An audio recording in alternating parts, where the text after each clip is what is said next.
Okay, so this video is going to be an introduction or a refresher course for how to do intersects code, which is the ability for you to detect collisions between two rectangles. Usually that rectangle is the exact size of your picture, but it's not required. For example, if you had a soccer game, you might have one rectangle on the person's hands and another rectangle on the person's head and another rectangle on their foot and another rectangle on their chest, so that you can have different kinds of reactions when you have different intersections. But for this tutorial, we're going to have just one rectangle per picture. And so this is going to have Zargon and Boron. And we're going to have Boron going across the screen, and every time he hits Zargon, he's going to get some points. Okay, so, and we'll be measuring that in green slime, by the way. Okay, so right now, so you can see where we're starting at. I've already got a program. I've already got Zargon, which is the guy over here on the left who's green, and I have the guy on the right who is Boron. Okay, and I currently, the green slime level is 0, and we're going to say that Zargon is going to charge after Boron, and every time he hits him, the green slime level increases. Okay, so what a fun game, right? Okay, so what we're going to do that, we've already got a bunch of variables created in order to do what we've already got. This should look familiar to you. We have Zargon and Boron are already there. The score is currently 0. Zargon's x and y value and Boron's x and y value. I just call those zx, zy, and bx, by. And okay, so what we're going to have to do now is whenever you're dealing with intersection code, you're going to be dealing with rectangles. And so the way we're going to do this is we're going to create some rectangles that are going to be used to compare for intersection. Okay, so even though we mean if Zargon hits Boron, the way we say that is if the rectangle that's controlling where Zargon is on the screen with its exact height and its exact width at this exact location ever intersects the rectangle which controls where Boron is on the screen with this x and this y and this exact height and this exact width, then there is an actual intersection flag that gets raised, and we can do things as a result of that. And so we're going to have to say that. Okay, so what we're going to do is up here at the top, we're going to actually create a rectangle. Okay, and so rectangle is an actual word that comes with the XNA library. Okay, and in general, you're going to need one rectangle per picture. Okay, and so what I like to do is I like to call my rectangles the name of the picture with the word rect on the end of it. Okay, and so I've created two. One for Zargon and one for Boron, and they're actual rectangles. Okay, and so that gives us a couple of rectangles we can use to move images around, as well as compare them to each other and see if there is any kind of intersection happening. So for intersection, we're going to do a couple of things. So I'm going to scroll down here to the update method, okay, which is where all of our artificial intelligence and our game logic happens. I'm going to open up a couple lines of code here. Okay, so we're going to do a couple things. Right now, our rectangles are sort of undefined. We gave them a name, but those rectangles don't really have any height and width and that kind of stuff because we just made them. Okay, so I need to make them. I need to update them because eventually you're going to have pictures that move around the screen. You know, if the x's and y's change, or the height and the width change, then you're going to need to update that rectangle so that it can be accurate, you know, down to a 60th of a second. So the way we're going to do that is pretty simple, actually. We're going to say, and I'm in my update code, I'm going to say Zargon, Zargon rect is equal to a new rectangle, and it is located at the current value of zx and zy, and we're going to stick with our 100 by 100 dimensions of that. And that says, hey, make a new rectangle, and let's use the Zargon rect variable that we created up here.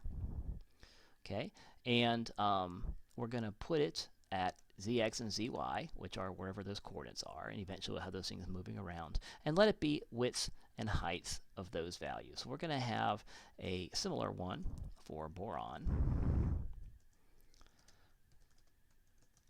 Rectangle, and he has bx, by, and I think he's also 100 by 100. And that is cool. Okay, so now you've actually updated your rectangles. And that's pretty important because ZX and ZY eventually will be changing continuously in your game. You know, they're moving around either automatically or with the controlling a keyboard or maybe a game controller or something like that. And so this makes sure that our rectangles are accurate because we're going to use code and to use those rectangles to compare to see if they are intersecting each other.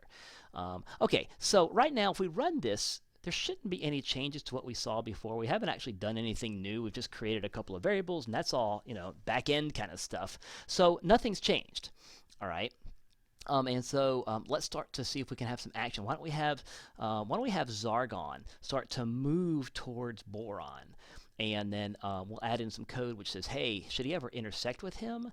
Let's do something. So let's make him move. So right now, Zargon is located, if I recall correctly, at 50, 200.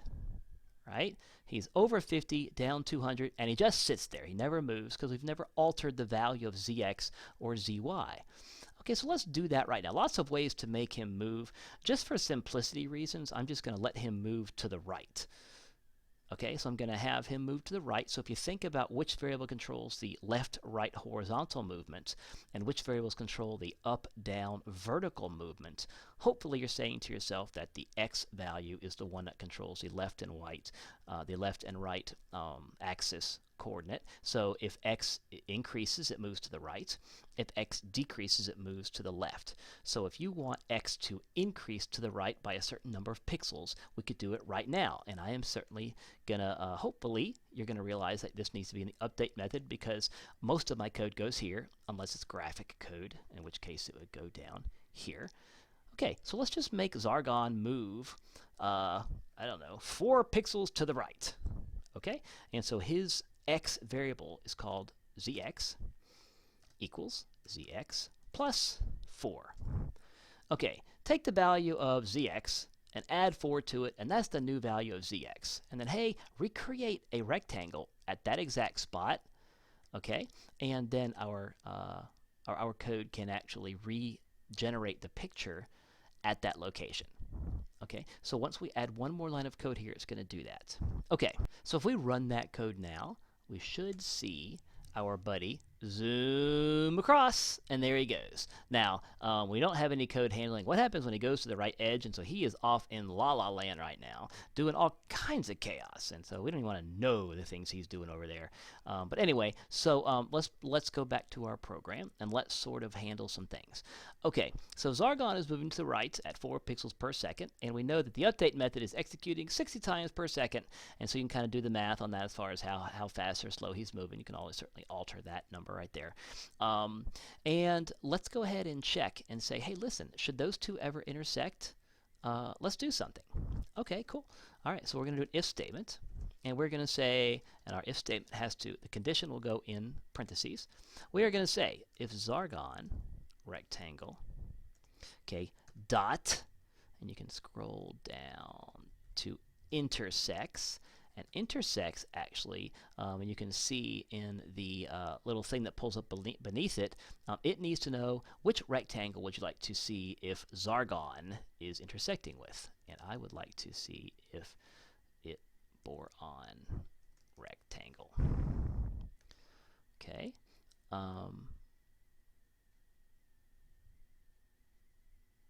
Sorry, that should be a lowercase b. All right, there we go. So if Zargon